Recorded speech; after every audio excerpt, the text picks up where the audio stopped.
Welcome back to Kevin Pollak's Chat Show. I am, as always, Chat Show. How the hell are you? I will wait for an answer. You know, I don't feel like an answer's coming. It feels like a one-way conversation here, and that's fine. I'm okay with that. In fact, I've gotten used to it. We are coming to you live today from the New York Earwolf Studios, and I got to tell you, it's very impressive here. Apparently, I missed the shit show of a studio that they were functioning out of prior to this. And everybody here is very excited about the new digs. But to me, as a first-timer, I just know these as this is where Earwolf does their shows. But again, I share their excitement with you. Man, are they excited about this, about no longer being in a shithole. And I thank them for the auspices. Sammy and Jamie are not here. They're back in Los Angeles. Sam Levine, television Sam Levine, did a fine interview last couple of shows. He did Rob Riggle. He had a great interview with Rob Riggle, and another one coming up, I think, after today's show. He's helping up, which is really helpful while I'm in New York, following up on the Maisel program that so many of you have been kind enough to write about and talk about. There was an amazing function in Los Angeles last week. The Cinespia, I think I'm saying that close, is an organization that does these evening showing of a movie, usually at the Hollywood Forever Cemetery. They show it on the side of a building, and a couple thousand people show up. And I've been to a few of them. Last year I did a thing for The Usual Suspects there. But I've been to see movies and things that I'm not in, just as a fan of this outing. And so last week they did one for Marvelous Mrs. Maisel, and they showed the first two episodes, and then I introduced the unseen by an audience, a live audience, sort of trailer, sizzle trailer for season 2, which our own Amy Sherman-Palladino edited herself. Which is another story I'm sure I'm legally obligated not to share. But it's an extraordinary trailer, and it played gangbusters. And thank goodness she took over the reins and cut the damn thing, because, it's her and Dan's show, and they know it better than anyone. And man, oh man, is that obvious in the trailer. And my guest today is not only in that trailer, but he's one of the stars of the show. We'll get to him in just a second. There we see a little bit of a teaser trailer right there. Enjoy past guests such as Academy Award winners Allison Janney and Sam Rockwell. How long have I waited to say that? I'm very thrilled for both of them. You'll get the longest on-camera interview Elon Musk has ever given, and of course, hero and friend Ricky Gervais finally stopped by the chat show after threatening for many years to do so. So you know what? That is all I'm going to share for today. Let's get to our guests. Damn it. Again, one of the stars of The Marvelous Mrs. Maisel and a storied career, a recent Tony Award winner. Please welcome Tony Shalhoub. Tony. Hey, Kev. So my massive research, it seems like this might have been the first Tony? Yes, it was. I'd been nominated few times over the years before, but this was the first win. Okay, so before we get to what that is like, and you're no stranger to winning awards, of course, but I'm always curious what's it, and the little time I've had to get to know you, I feel like I can project when you're at the Tonys previous to this experience, and you were nominated, you sat there thinking, I have no chance of winning. Oh, yes. Yeah. Every time. And this time, too. Oh, more than ever. Yeah. Yes, because I was in the musical category, and so I just thought, well, I'm an imposter. Yeah. Well, didn't you said, it seemed like you said something like you felt that way when you were first asked to do the musical. Yes. Like this was a horrible idea. This is not I tried to talk them out of it. I gave them a list of names of other people who would be better suited for the part. You did? Yes. Yeah. I said, no, the guy you really want is so blah, blah, blah. And all song and dance men that were on this list? All people with actual ability, yes, to sing. And they did not listen to me. Right. No one listens to me. And did they explain to you why they felt so vehement? They didn't really explain it. Other than being a fan. They were just stubborn and unreasonable. Yeah. I don't know how else to put it. But they couldn't even articulate the specifics of why you were actually perfect for this role. I mean, it doesn't often come up, so I'm curious. Not really. I mean, the reasoning was we just don't see anyone else in this part. Right. Which is so weird. Really? Have you been going to the theater? Have you been on IMDb?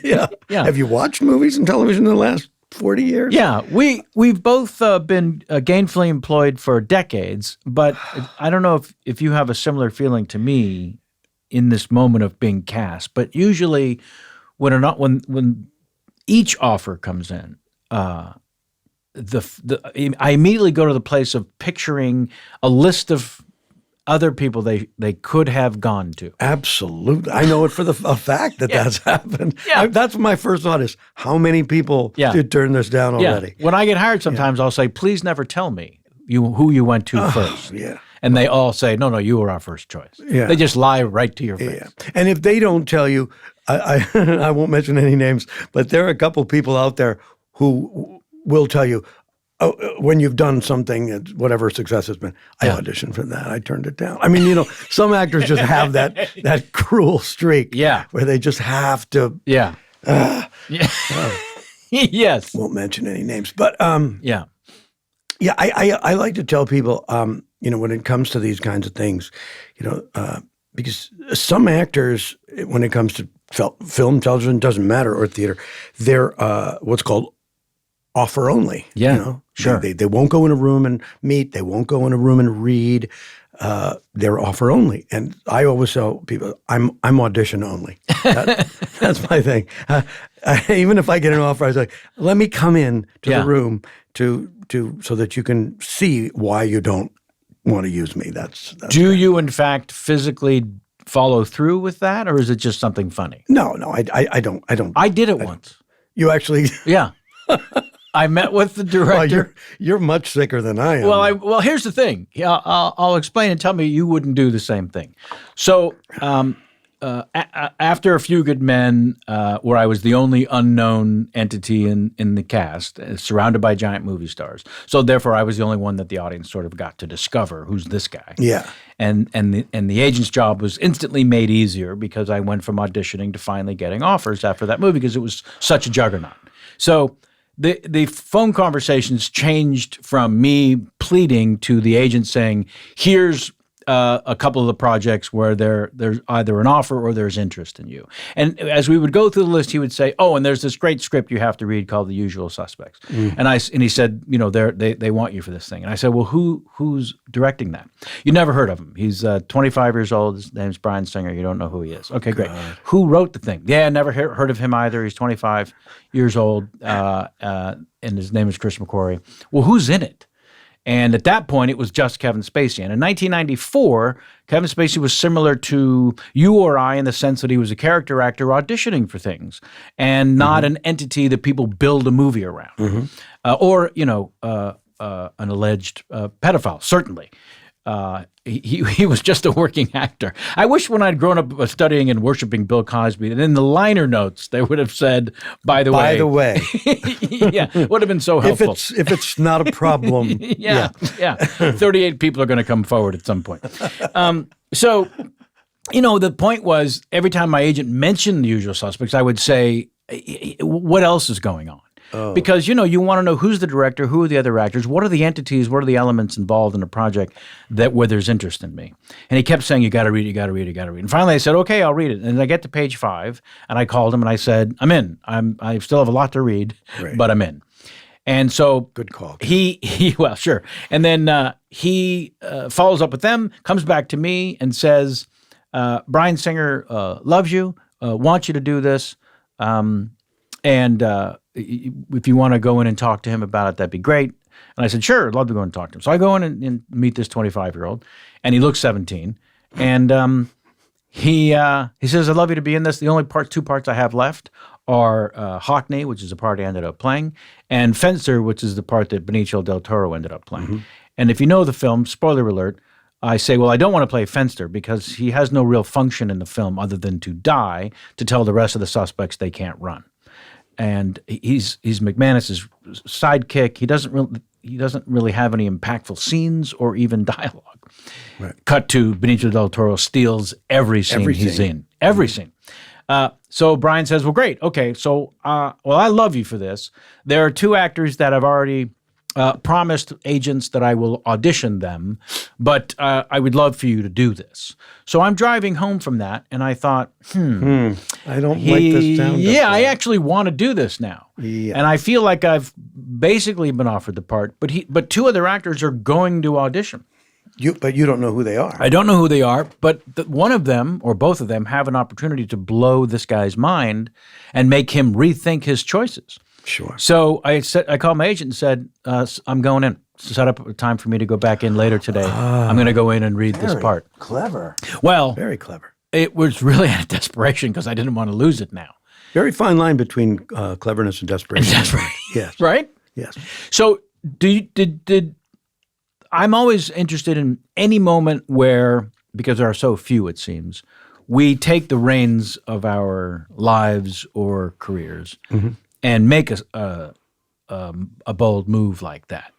Yeah, I agree. Very few moments of what I refer to as self-determination, because there's so many times over the years and project after project where you really do feel like things are happening to you or not happening to you, and it's always someone else's agenda, and you're kind of tap dancing to those other agendas. Right. And then there's that one moment, or sometimes 2 if you're lucky, where you just go, I am going to be I'm going to define the moment before the moment defines me. Those kinds of moments. But good for you. Can you think of one where you for me did that? Well, sure. I mean, it didn't have to do with getting a part. It had more to do with a renegotiation.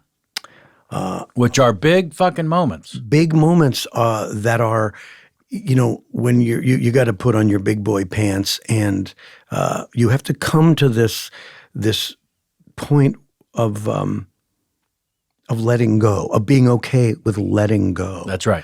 And for me, it and this is after many sleepless nights of self-doubt, of questioning. Well, what is my worth? And then you have to come to that moment of because for so many years we have to accept others' perception of us, right, of our value, of our ability, of our actual worth, and then you have to come to a point, I think, or hopefully, where you say, no, I want them to see me the way I see me. Right. I don't want to keep looking at myself the way they see me. Right. And then, but there's a gigantic risk involved with that, of course. You have to stick to it. That everybody just kind of, washes their hands or just walks away from the table. But and I have to say, when I finally got to this, I was way too old, by the time to be playing this game? Well, when I finally came to this moment of self-determination, I guess of courage, really. Yeah. I wish that I had come to it when I was much younger. It's a younger man's game. It is. But maybe all those years is what it took to. Yeah, it took what it took, and I can't complain. I worked, fairly steadily throughout the years, but this wasn't even about money, really. Ultimately, even though, as I said in the beginning, it was a renegotiation, but ultimately, it isn't about that. It's like when you're a gambler, you're a card player. Ultimately, you get to a point where the money just doesn't matter. You kind of remove the emotion and the actual dollar amount. You got to take that out of your head, and then it just becomes a matter of we're just playing a game, right? And I can sit here and call it what you want. I can sit here and bluff with the best of them. That's really what it comes down to. Yeah. Well, in in cards, you are ultimately and literally and figuratively playing a game. In a renegotiation, Yeah. when you say you have to not think about the money, it seems to me that what drives you to that point and allows you to follow through is a desire for fairness. Exactly. Yeah. It's really coming down to what is right. What is right? And when Just. and not just what is right in the moment, but what is right in the long run, in the long term. Yeah. Because if you're in a situation where you fold up and you just go, okay, I accept that, whatever, even though it's the wrong thing, it's not just a problem that day. That the impact, the ripple effect goes 10, 20, 50, 25 years in the future, because that is what then they know your point, your break point. And you also have to feel that every morning you wake up and look in the mirror when you're brushing your teeth and go, you couldn't stand up for yourself? Yeah, that's really what it is. Yeah. Because you gotta look in that frickin' mirror for a long time. Every day after. Yeah. Yeah. So but good for you that you took the reins there and went in and Well, I think obviously it worked out. Yeah, but I mean, again, that was also 24 years ago. I was a much younger man. Right. Good for you. And the crazier things I did on the very few occasions, I can think of only two. I was an even much younger man where I went with my gut, right? It wasn't about what was fair in any way, shape, or form. Mm-hmm. It was almost a sense of fear and a desire to give myself the best opportunity, right? Yeah. That's what it was. So as I mentioned to you in leading up to this, I always read autobiographies, and I was always interested in the genesis, the origin story. I don't know how many people know you were raised in Wisconsin. Born and raised. Yeah. Born and raised. Yeah, I didn't leave there till I was about 19. Name of the town? Green Bay. Sure. Title town. Oh my. And what sort of childhood? What sort of upbringing? What scholarly? Working class? Yeah, working class. Big Lebanese American family. I'm one of 10 children. My dad was just an independent businessman who made his own way. He was an immigrant, came over from Lebanon when he was a boy, made his way. And where are you in the 10 children? I'm the second youngest. Oh, boy. Yeah. So, which in some ways, as I look back, was really difficult in some ways, because by the time the last few of us were coming up, my parents were kind of exhausted, sure, as you could imagine. Yeah, a lot of clothing to pick from, though. Yeah, a lot of hand-me-downs. Yeah, yeah. Even my neuroses were handed down. Sure. So anyway, but on the upside, I have my older siblings. I was able to. By being younger and being kind of a quieter, kind of an observer, I guess you'd say. Yes, me too. And I was able to pick up, there was, humor was at a premium in our household. We were, had a built-in audience. People were always entertaining each other. There were musicians and there were funny people and there were, even actors. You have memories of the 12 of you at a dinner table, by the way? Oh, every day. Oh, and not just 12, because inevitably our friends would want to come and hang out with us because it was such chaos. At their house, everything was very orderly, and at our house it was just bedlam, which was fun, and also the food was a little more exotic. Sure. So along with the 12 of us, there were various siblings had their friends over. It was huge. Yeah, and. To me, that sounds like just an annual Passover dinner. A daily Passover. But in your house, it was a daily event. Yeah, a daily event. I mean, I don't know how they did it. My wife As a and I, parent, this must my wife baffle and I you. have two, and we had help, Yes. and we couldn't figure it out. We were disastrous as parents. My parents were, how did they juggle all of these, all of these meals, all of this laundry. My mother was just up and down her whole life. The laundry alone. It was 24/7 laundry, and that was like some of that was pre-permanent press. Oh. So there was the ironing. Great story about my mother. Thank God, love her. She was a complete whack job, as you can imagine. Well, you all destroyed her. We did, and You broke her spirit. There were 10 of you. And the funny thing is, she stayed. She was funny. She was really well read, considering how busy she was and how tired she was.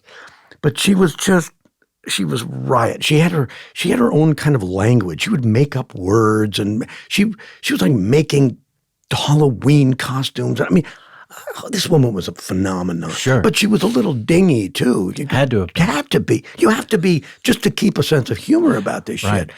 But one time, one great story, and this is a horrifying story, but I got to tell it because it's so great. Please. It's an indication of how kind of the level of burnout. One day, because as I said, there was a lot of laundry, not to mention cooking and cleaning, and because we were all lazy asses. Anyway, one day my father came home from work, and she was at the ironing board, but not standing. She was sitting. She would have the ironing board set low, right?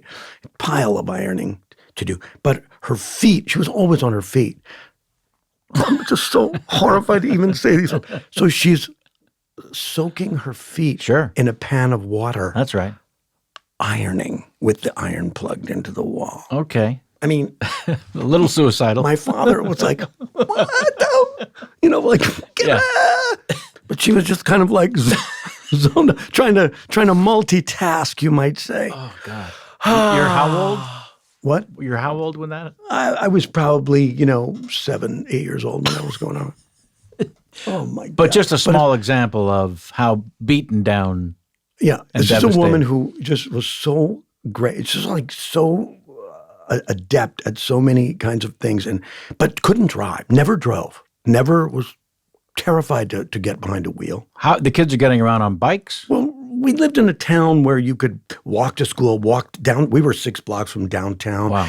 When I was a little older, whatever, we just, we basically took buses or walked. It We walked. snows a good amount of time. You're still walking? Yeah. Oh, yeah. Oh, yeah. It's why my legs are so toned. Anyway, but So you're the one who never said, drove. when I was a kid, I walked in the snow 6 blocks to school. Oh, more than that, yeah. Well, actually, the grammar school I went to was only like 2.5 blocks, and the high school was about maybe 10 blocks or something. But anyway, it was a town. You just moved around, Yeah. Somehow she that we tried to teach her to drive, like every kind of Every generation kid of child? would try to get her behind the wheel in a parking lot or somewhere really safe. Or And did it become a comedy? She couldn't do it. She'd just freak out. She was one of those people who's sitting in the passenger seat was constantly slamming on the invisible brake. Uh-huh. She was just, I'm making her sound like she was a little, but she wasn't. She was great. She was a superhero, and I think anyone listening would think so. She was. 10 children and their friends. Oh, boy. Anyway, I didn't want to get off on a tangent. No. That's what this show is. It is all about any thought and memory that comes to mind. So I would think in a family of 10, the age difference between you as second youngest to the oldest would be? 14 years. Sure. And the youngest to the oldest was probably 17 years. Right. Quite the span.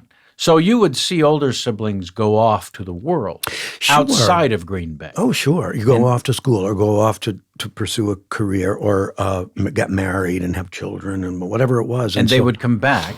Yeah, and sometimes they didn't stray far. I mean, it's some other town in Wisconsin or whatever, or they would move away and come back, and any combination thereof. Are any of them in the performing arts? Sure, yes. My sister Susan is, she's an actress. In fact, when she was in high school, put me in a play at her high school. I was 6. She's 10 years older than me.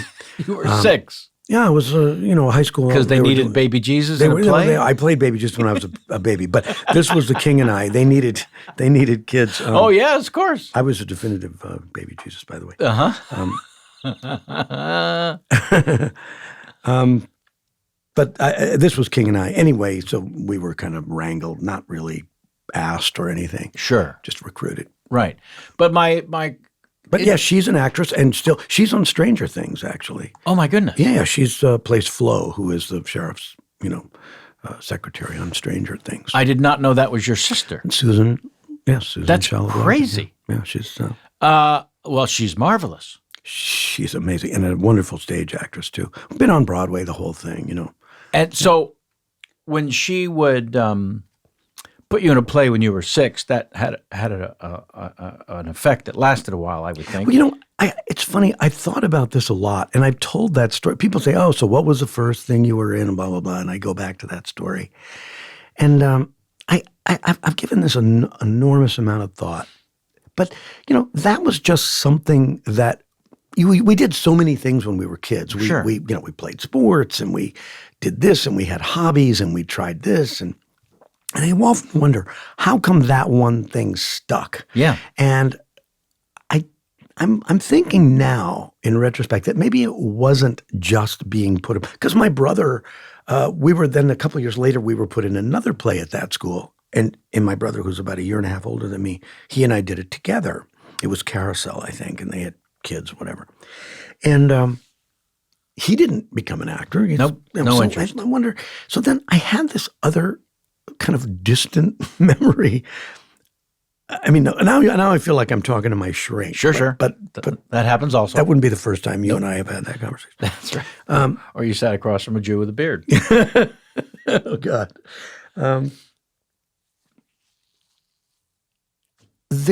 I remember going to a play with my mom when I was little.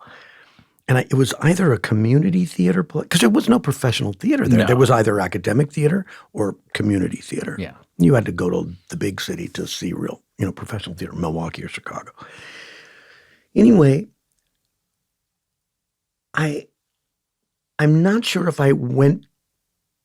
I think my sister was in this or something, and that's why we were going maybe multiple times. I don't really remember. I remember the play, but there was an incident where one of the actors was it was a kind of a comedy, I guess.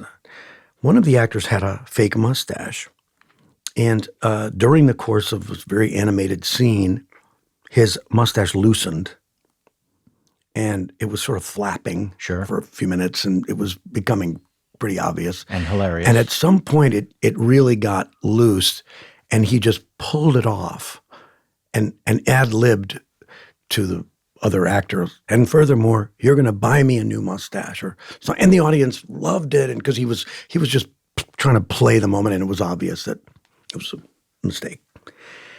And it's a sort of silly kind of encapsulated moment, but I remember my mother loving this moment and dining out on that story for months. It was like anybody would come over. She was like, "Oh, and then this, and then she would tell the story, and he Ripped said it off. furthermore, and everyone would laugh, and it was, and now I'm starting to think that it was her, kind of the sort of her reveling, and in that must have kind of. Why would I remember this silly story of all the many, many stories? It has to start with wanting to please a parent. Yeah, All of I it. think it was. Yeah. Now, and it's funny because I just came to this like a week ago. This thing came to me, and I thought maybe that's what I've been trying to do for 45 years is to. Because I just remember sort of sitting watching her, the sort of joy and kind of her face would become flush and laughing, and I thought, oh my God, this is important. It's important to her. That's right. Does this make me a real sick mama's boy or something? Not at all. I will tell you a very equal moment. The reason that I became obsessed with Bill Cosby's first comedy album, and then when no one was around, sat in front of it and listened to it 100 times, and then eventually stood in front of the 7-foot wide stereo hi-fi, a piece of furniture. Compare that to the Nano. And I would stand in front of the piece of furniture and lip sync without knowing that lip syncing was a thing. I didn't think I invented something. I was just playing. There was no interactive toys.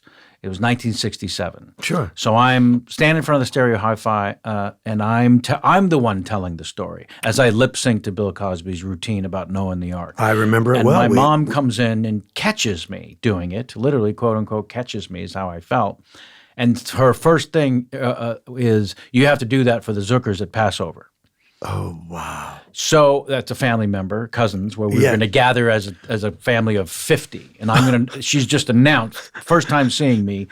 So you're the headliner. The reason, that's right, she just booked the headliner. But the reason I was obsessed with that comedy album was because I came home from playing with a friend or something one night and I found my parents sitting on the couch and they were listening to this comedy album. And I saw my parents laughing uncontrollably. And I'd never seen either one of them laugh uncontrollably as a voice from the furniture was telling a story, in this case, Bill Cosby. Yeah. How long can you tread water? That whole thing was alchemy, and it made... It informed, I get So it. when I saw in fact, I think I told this, when I saw my dad laugh that uncontrollably, it was as unnerving as if he were openly weeping uncontrollably. Oh, absolutely. Because he had no control over himself, and it was the first time I'd seen him like that. Yeah. And how could that not be impactful? And the impact was, it didn't take me, I didn't, maybe realize this till I was in my 40s, after I devoted my entire life to performing. I finally realized I wanted to be the reason he was laughing uncontrollably. Yeah. I wanted that feeling from dad or mom. It wasn't just affection. I wanted to cause them to lose their shit. Yes. Right? So you saw your mom lose her mind over this moment that happened in live theater. Yes. It wasn't in the script. It actually broke apart the universe. Exactly. It became the best moment of the play.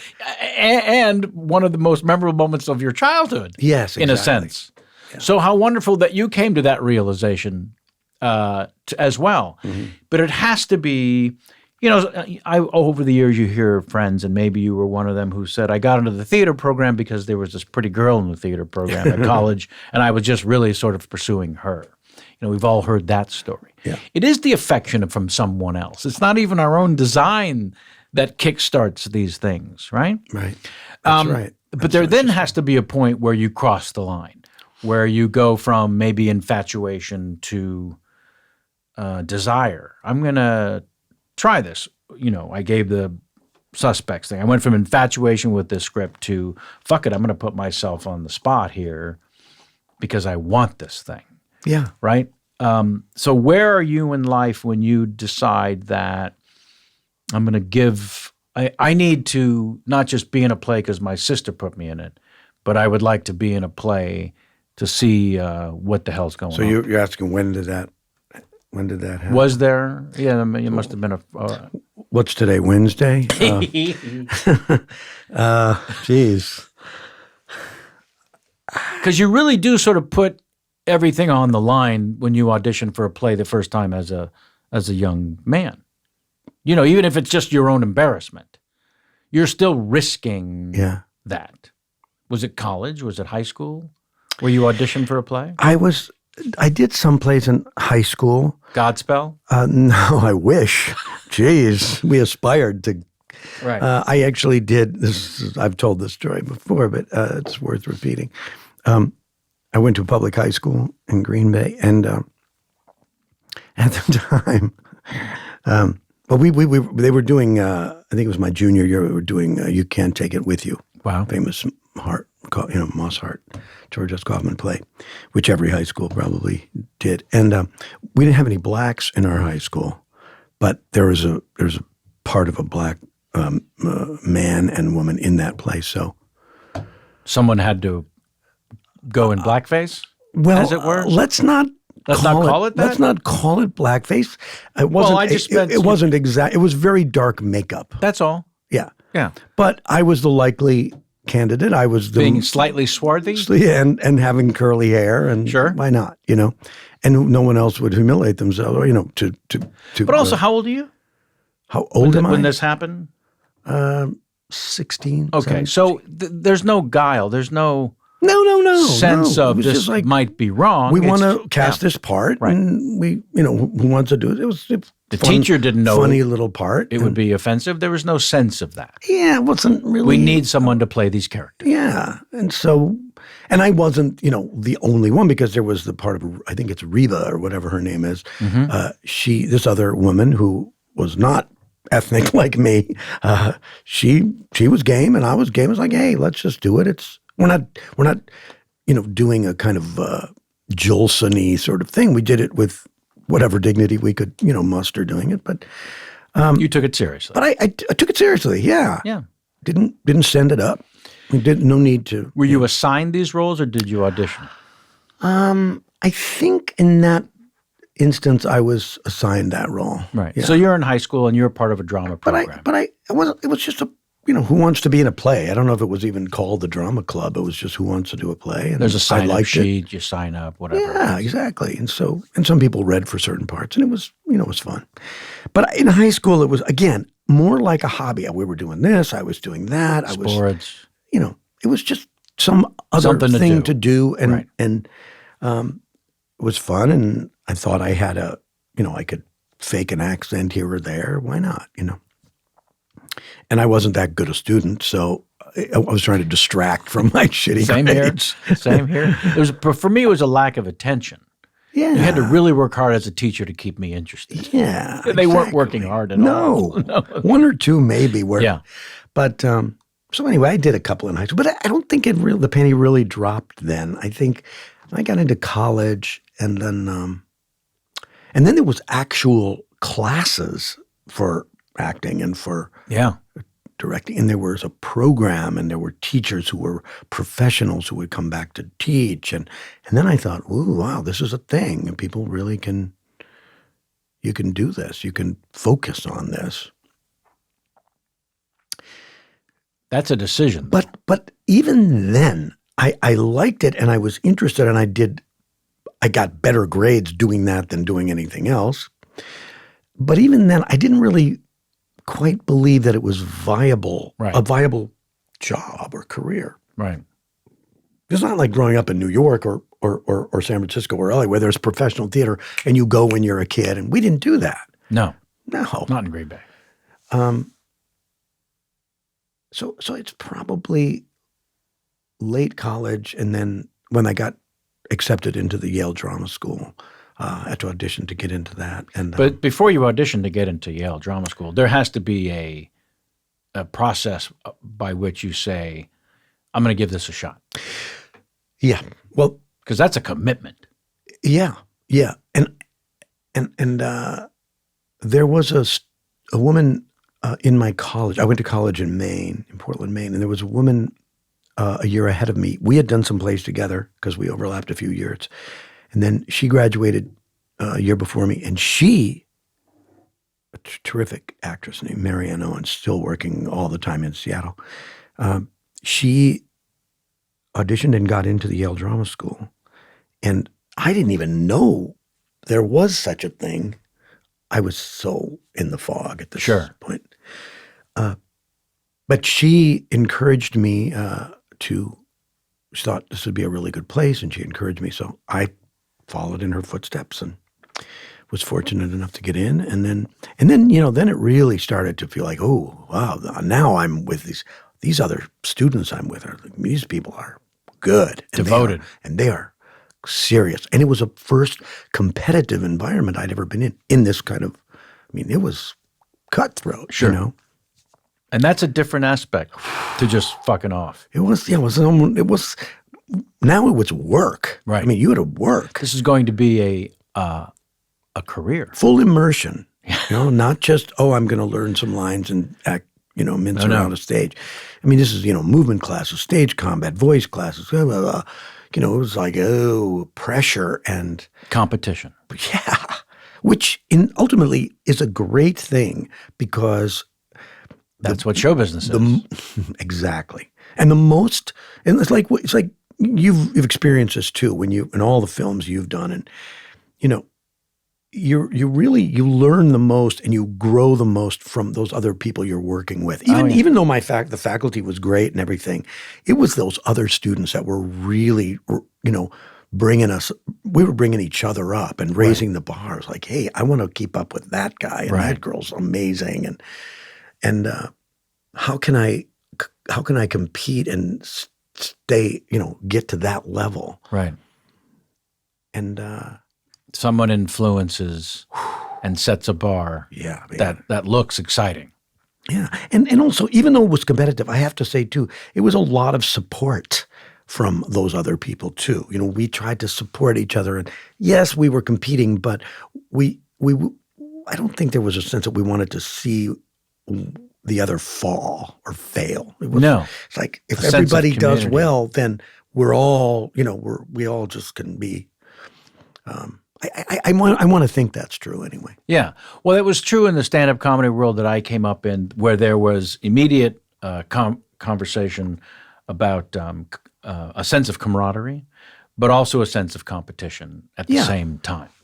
You're inspired by someone, and then there's part of you that becomes focused on, I want to be doing what that person's doing in terms of either self-fulfillment and recognition, and effort, recognition. Yeah. They inspire you, and then you get into a sense of camaraderie and competition at the same time, because everyone wants to be a little better.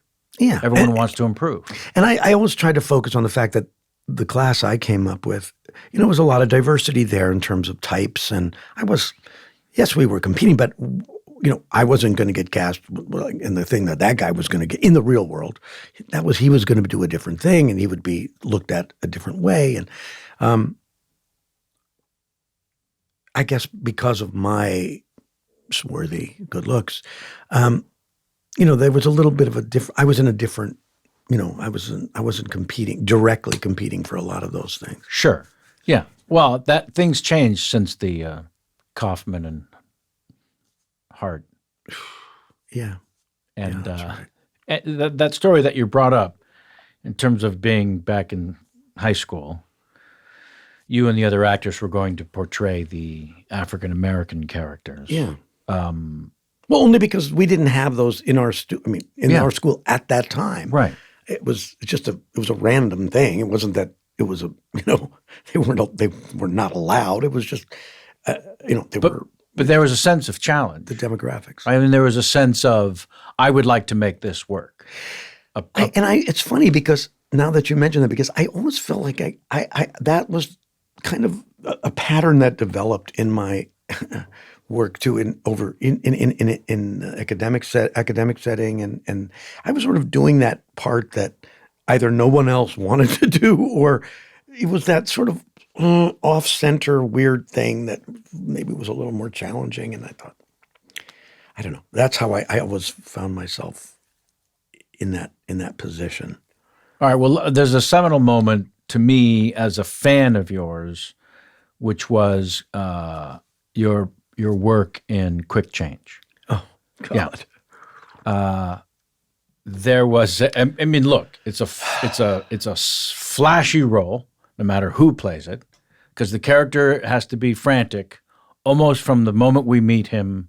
Also, there's no lines. I mean, it was a gibberish language that in the script it just said the cabbie speaks, and I literally had made up a gibberish language. I scripted it myself. I assume for you the audition. Auditioned. Yeah. And I auditioned for Bill Murray because Bill Murray's credited as co-director, but my sense was that he really directed it.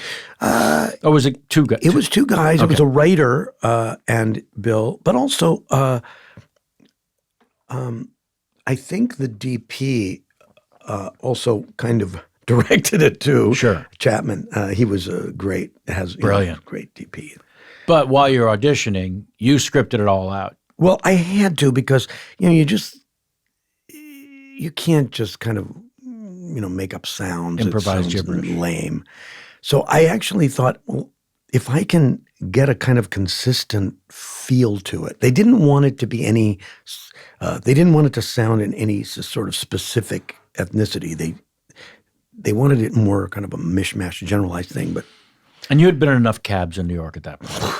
yeah, and also I had a I had a teacher at Yale who then was also a director who I work with a lot, Romanian guy, and I would listen to him and his wife talk in Romanian a lot, and there were some really cool, great sounds, and I kind of melded that with sort of Arabic gibberish stuff, things that I had heard growing up too. Did you have your parents or grandparents who spoke? Yeah, they spoke Arabic, Right. and we never learned it, and I regret that. But anyway, I had certain sounds and things in my head, and I kind of brought these two things together, and it worked. It worked for them. So, and what's really kind of cool was because I was writing my own lines, I padded my part. Sure you did. Because they couldn't really. Once I started talking, they couldn't stop me. It's like, no, you're not saying the right words. Right. So I would just write. You went off book there, Tony. Three lines more than You were off book the moment you began speaking. Exactly. So auditioning for Bill, what is he giving notes? Is he saying try this, try that? What was that? Just the audition itself? No, he was very supportive, and I think it's the one time I can't remember. Maybe this happened once again in 40 odd years, where he said in the room, after the second or third callback, I want you to do this part. That never happens in the room. You have to get it 2 days later. It's almost like they're taught. Don't ever green light. Don't give it to them. Yeah. Not in the room, because we have to negotiate with them. Exactly. So you can't say this is yours. But he was an actor. Right. So he just said, oh, let's stop fucking around. Yeah, we want you to do this. Yeah. And I was like, what? Yeah. I a few callbacks, you said, first? Maybe a couple. Yeah. Right. And each time you would see other potential actors Oh, sure. And in some a of them I lobby? knew because we were doing plays together. Right. There was a group of us. Sure. And so he says the job is yours. You can't believe it. It was really, really amazing. And then on that was my first movie. Actually, I had done a movie before that, but I was completely cut out of it. Thank so goodness. that didn't count. Thank goodness you were cut from the first one. Oh, really? I don't know. That still hurts. It Really? Still smarts. Well, it was only a Mike Nichols directing and a movie with Meryl Streep and Jack Nicholson, but look what's happened to them. You know what I mean? Yeah. What do they know? God. That was hard. Yeah. How do you? Let's. Before I ask, what is that conversation like? You're not in the film. Let's stay on Quick Change a little bit because I am like many people from the comedy world, inspired by and a little too obsessed with all things Bill Murray. Because anytime there's a talent who is singular, right, in their on-camera persona, be it Cary Grant, Clark Gable, there's certain entities who are not a diverse actor, who are somewhat singular in their voice. Now, when Bill Murray started doing drama brilliantly, I've always felt, he was able to portray different worlds, different characters. But when he was Bill Murray in a comedy, it was that thing. It was a Saturday Night Live thing. It was a very specific rhythm that has been mimicked by other performers over the years, a certain cadence, a certain rhythm. Oh, absolutely. Yeah. Yeah. So when you're working with him, either as a director or as a co-star, I guess your characters, So just any piece of that experience that you would care to share would be great. Working on that movie? Yeah, just with him specifically. Because once you get the job, you walked us through that of him saying, "I want you to do this." Yeah. You get to set. You've brought your own dialogue. Yeah. You've padded it. And is he so as a director? Well, he was also co-directing. And he's almost in every shot of that movie. I mean, I have to say he's all over that film. Yeah. And it's such a great script. I mean, it really, I don't know, to be honest, I don't really know how the movie did when it first came out. It might have, I don't know if it was as big a hit as they kind of expected, but it's had a long kind of shelf life. Oh, yeah. And people talk about it. Yeah, it's crazy, but it's a great idea and a really, and I think really well executed. But I mean, he was really, we had interaction because we did scenes together. Right. But he was really wearing so many hats. Yeah. Because not only was he co-director, but because he is who he was writing it. I think he was making up stuff and maybe improvising stuff, but Right. definitely working with the writer on the script. And so he was a very busy guy. I remember, and we shot a lot of that. It was all night shoots. Most of my stuff was night shoots. Oh, boy. Which was actually fortunate because at the time I was rehearsing a play in the daytime.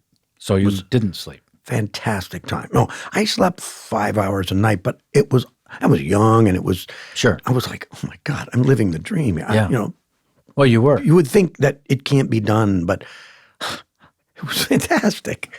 And the timing worked out so that right as the rehearsals were ending, the rehearsals for the play were ending and we were going to go into production.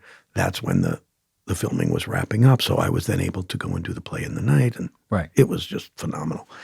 But I'm trying to remember if there were, I can't remember a specific story other than it was just a lot of fun. Yeah. There's a sense of play.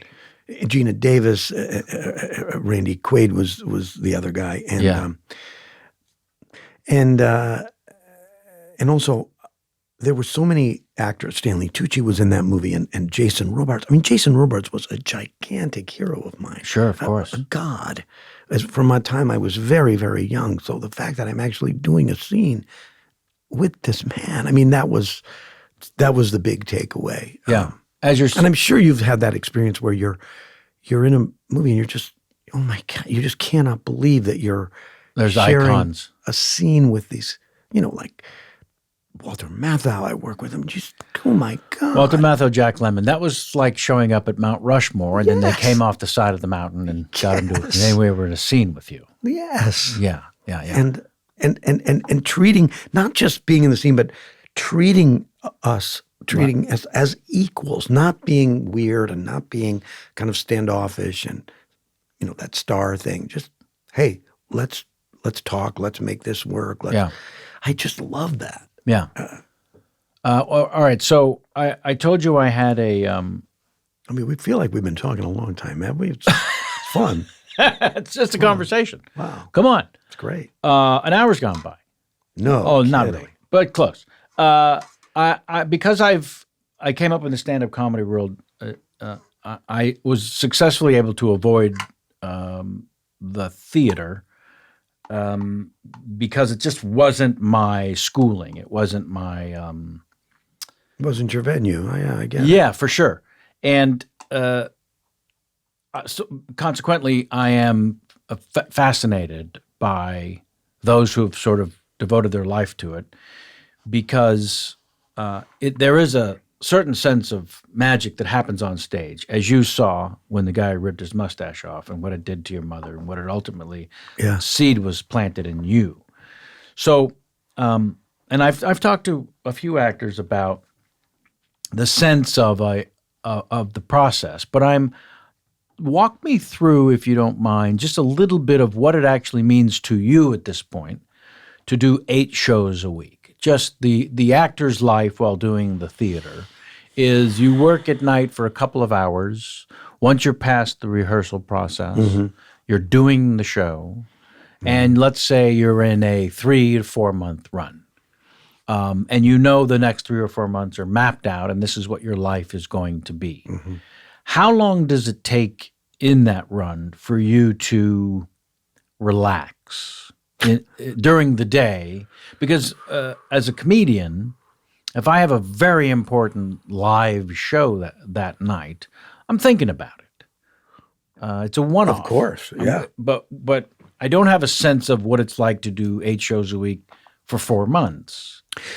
Well, you get into, you try to get into a rhythm. It's very, for me, and I think others would agree, not everyone, but others would agree that it's hard to come down after a performance at night. I'm sure you feel that too when you do a big stand-up gig. You have to decompress for at least a couple hours. And it's kind of the same with a play. It's because it's so intense. Yeah. And if it goes really well, that's almost worse because you're trying to figure out how did that happen? What happened there? Was it just the audience? Did I do something different?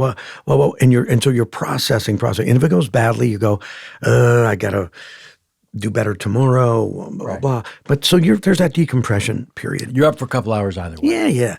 And so then what that means is that you want to kind of, you're not an early riser during this period, but you can't sleep too long. So everything has to be done sort of in moderation. You got to sleep, but not too much. Eat, but not too much and not too close to the performance because your belly's full and you don't want to be belching during a scene. Yeah, and you don't want to be sluggish and carrying this. But if you don't eat at all, then you're like your energy is zapped and So you have to develop a diet. You develop a diet and the timing of let's say you want to nap. Let's say you want to exercise or work out.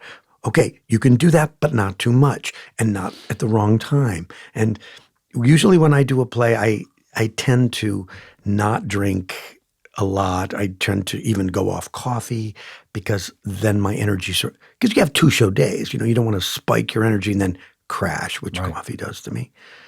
So you kind of clean up your act a little bit. Sure. But you're and then in your life, your real life, your significant other or your children or your friends, kind of have to all take a back seat to, this monastic kind of thing. I'm especially if it's a long play, like a 2.5, 3 hour play where you need vocal, it's strenuous vocally, in terms of just physically. You have to rest certain parts of the instrument during the day. Yeah. And you got to go to the doctor a lot. You're checking in with, make sure you're not going to catch a cold. And if you do get a cold, you want to get it out of there fast. And so I'm going to your voice doctor and your ear, nose, and throat. Yeah. It's a bit of even though you're only working, let's say you're working. I mean, if I tell people all say, you must be exhausted. Well, I only work 16 hours this week. Really. That's when you add up the actual hours of working, sure. It's beats banker's hours. I mean, it's really not a lot. Right. But your day and your life is sort of geared to those. It's focused on those 16 hours. So yeah. And after many decades of doing plays, it probably informs your non-working demeanor in terms of you like things to be in a certain controlled schedule. Oh, yeah. And therefore, when things, as they do in life, throw you out of that schedule, you have to life improvise. And exactly. Does that become a little more difficult as the years go on? Yeah, it does. And the other thing too that I don't fail to mention is that along with all these other things, sleep and exercise, diet, blah blah blah, then you got your demons to deal with, your inner demons. Yeah. And that's a whole nother thing when you're doing a play. Right. Because once they appear, once they surface, well, they're there to stay. They're not going anywhere. And these are insecurities. These are concerns. Yeah, these are those things that, on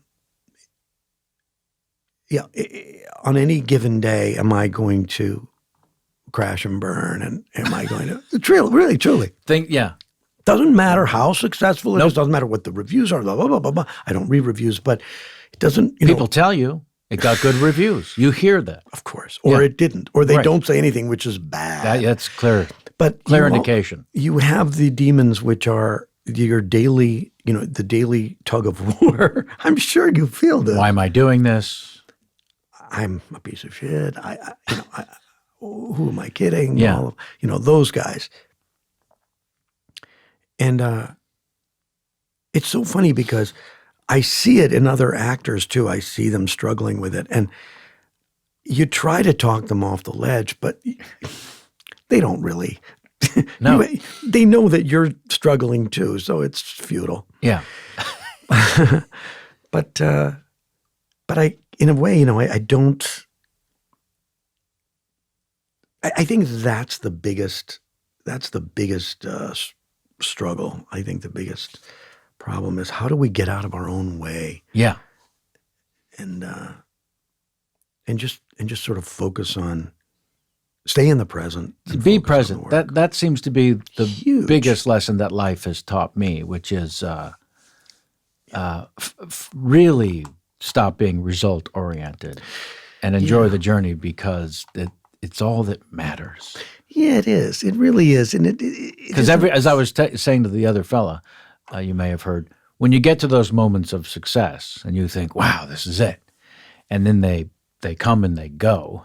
Well, that's what you were asking about the Tony thing, because we did that with it. And I was really, I'm not going to, I don't want to sound jaded. That was a great night. The play, the musical won 10 Tonys. It's so great for the means that more and more people will come to the play. It'll have a long life. It'll have a tour. It'll play in other cities. Colleges and high schools will do this thing for decades to come. And that's great because the material's good. Yeah. And it'll play around it'll play in London maybe, and who knows, around the world. It'll have a life. Yeah. So that's good. For me as a performer, again, this is going to sound cynical, but it is receiving that award. It's how do I describe it? That's not really. It's meaningful and meaningless in the same moment. It's kind of like Chinese food. You know what I mean? It's great going down, and then the next day it was like, What else is there to eat? I'll have some Italian. You know what I mean? It's that 24 hours or 48 hours of like, whoa, that's fantastic. It's fleeting. And then I was like, yeah, but the work was really the thing that. Yeah. Yeah, well, when Maisel got 14 Emmy nominations, I felt a sense of relief because there was so much hype leading up to the announcement. We were all at that scene, we're around the table, and I'm checking my phone, and I'm realizing I just want this to be over with. I just want to be able to say, look at all the departments and all the people who contributed to the show have been acknowledged by this voting board. It was just a sense of relief. Oh, let's get back to work. Just that day, let's get back to doing the scene. Yeah, right. Because ultimately, the Emmys and the Tonys and all of it, it's a marketing tool. That's right. Let's not, That's exactly kid right. ourselves about this. It's great in the sense that it brings eyeballs to whatever the venue is. Yeah. Am I going to take my, my Tony Award and melt it down and make a necklace out of it? Or someone's going to come over to your home and you're going to say, look at this. That's not going to happen. No. They might come over and say, where's the Tony Award? Have you seen the Emmys too? They're over here. No, I'm not going to shine a big special light on it or something. You know what I mean? And there's no pin light? Well, I'm working on that. Yeah. I mean, I don't know. I don't want to sound. I hope they don't all hear this because then they're going to think, well, screw him. We're not going to give him another. Well, that's not how it works. But no, it's I not think really that way. Look. I'm proud. I'm curious what certain things are as an experience when you went through them, and I think people are also. And so, if you also are able to share that the feeling is similar to a meal in the sense that it's delicious and wonderful in the moment, but then the next day you gotta eat again. Yeah. I think that's helpful to people, quite honestly. Let me put in perspective too. Just to kind of wrap this up. I was first nominated for a Tony in 1992. Yes, you Okay, so that was the first one. This is a supporting actor in a play. I'd done this Herb Gardner play called Conversations with My Father with Judd Hirsch. Really great play. And I was nominated. It was a big deal for me. Ginormous. And I didn't win. Lawrence Fishburne won that year. Not that I remember any of the details of the evening, but but he did say some really interesting things in his speech. But anyway. Helpful things or just interesting? Yeah. I put it out of my mind. That's right. But my point is that in retrospect, as it was disappointing to not win. Sure. But in retrospect, I think it was a good thing for me. It was better for me not to win. Right. Because it's humbling, and I don't know if I would have become in some way sort of complacent or cocky, or it would have changed my expectations in terms of the next part of my career. Anything right? that comes easy is not appreciated. Yeah, and so the fact that I didn't get it was like, oh well, okay. That's how that feels. That's how that feels, and I guess I'm gonna up my game. I gotta work a little harder. Yeah, I gotta, and then another one came and I didn't win, and then another one came and I didn't win. I was like, you know what? It's okay. We're all, we're in the game. We're all in the game. Yeah. Listen, to be singled out in a group of nominees, the old cliche of it's just great to be nominated, the reason people say that is that of all the hundreds of choices that they had, you were singled out in the top 5 or whatever that number is of nominees. And then winning any one of them has to do with a strange alchemy and politics and timing. No one knows. It's so out of everyone's hands versus the nomination, which is in everyone's hands. Yes. Right? So I've always felt it's not a cliche. It is the victory. And it's exactly. You made the cut. That's right. And I'll go you one better. This is going to sound nuts, but it's even an honor not to be nominated, okay? Because what that means, if you weren't nominated, hey, guess what? You were still in a play. That's right. Or you were in a series. Yeah. You know what I'm saying? It's weird, but I wasn't nominated because, but I was eligible to be nominated. You were gainfully employed. Meaning I'm freaking working. That's right. Doing what I love and actually getting paid for it. Yeah, just keep stepping back from the myopic view. Exactly. Yeah. That is a great thing. Yeah. Let us not minimize how fortunate we are and what an amazing privilege just that is alone. Yeah. So you can keep kind of deconstructing that it's an honor thing. But the truth is the honor is working. It is. No, it is. It is for sure. Now, I mentioned Jamie at the top of the show because she's participated in over 300 of these episodes. Oh, so I asked her before we went on if she had a question for you. And the question is this. Did Steven Weber always have a swimmer's body? So recently, Steven Weber said to us, when contemplating maybe going out with someone we knew, he said, make sure she knows I have a swimmer's body. That's something the man said at his current age. So the question is... he's not a young man, by the way. He's not a young man. And you knew him when he was a young man. You both were.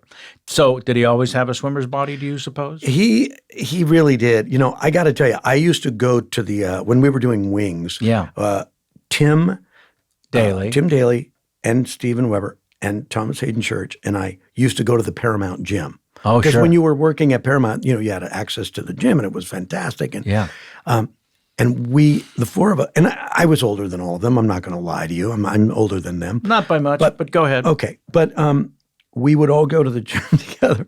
And I got to tell you, that was rough for me because these three guys. Strapping. Beasts. I mean, really. They were in tremendous shape. I went for a while and then I just. Stop. I can't. I don't need this aggravation. Look at these guys. I mean, doing these chin-ups. 3 Adonises and you. And me. Yeah. The old shriveled up Lebanese guy. But so I can vouch for her. The fact Swimmer's that body was always there. I've always liked touching Stephen. Her other request was, could we just talk about Scoop Shalhoub for 20 minutes? Okay. How old is Scoop Shalhoub? He's 5.5. 5.5. Yeah. And he is a Golden Doodle. Golden a Doodle. White Golden Doodle. Uh-huh. And we've had him since he was about, I think we had him since he was about 7 or 8 weeks old. What makes him so complacent and happy? Yeah, I don't know. We just got very lucky choosing this pup. I've not seen a dog so calm and relaxed. It's one of the things that the opposite of that is one of the things that made me a cat person. Because cats don't do a lot of jumping up, and you don't hear a lot of people say to a cat, get down. Whereas that's all I would experience with my friends who had dogs. Yeah. Get down. There was no telling Scoop Shalhoub to get down. No, Scoop is like sort of like a relaxed. I see him as a Zen, sort of a Zen master. But he came out that way. He did. We did nothing. We're not great dog trainers, God knows. But he kind of trained us in a way.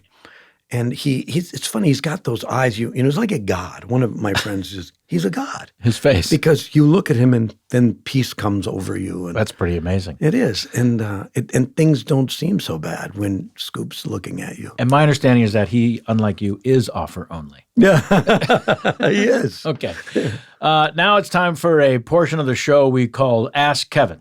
You're allowed to ask me any question. It could be sincere or silly or meaningless. Any question at all, and I have to answer it. Okay.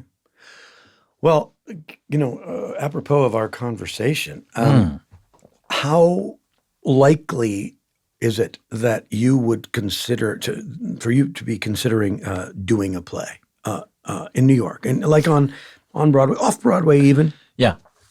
Shakespeare in the Park, perhaps. Oh, that's 100% unlikely. 100%. No, I'm curious because I see how you work, you know, in the show, in Maisel. You know, the thing about theater is it's really like head to toe acting. You know, really, it's just, you know, it's not just talking heads. It's not medium shots and close-ups. And you really do bring that. You have an unbelievable, you know, your physicalization of Moish on Maisel is, you know, it's full blown.